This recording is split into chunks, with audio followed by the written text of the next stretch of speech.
మేము ఇక్కడి నుంచి పోయిన తర్వాత మా అడ్రస్ మీకు తెలియకుంటే ఉండదు. మీకేం కావాలనుకున్నా కూడా మాతోని వచ్చి కూర్చుండి రోజంతా కూర్చుండి కూడా మీకు కావలసిన ప్రశ్నలకు జవాబులు తీసుకొని మీరు మీడియాలో ప్రచురించవచ్చు.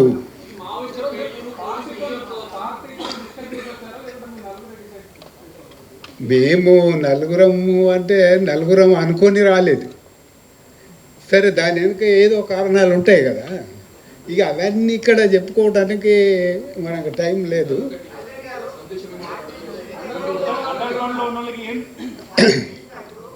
ఇప్పుడు అయితే మన మిగిలిన వాళ్ళకు ఏం సందేశం ఇవ్వడం అనేది మా మా ఆలోచనలో కొన్ని ప్రశ్నలు ఉన్నాయి. ప్రభుత్వంతో కూడా చర్చించి ఏం సందేశం ఇవ్వాలనేది మేము నిర్ణయించుకొని ఓపెన్గానే మాట్లాడతాం.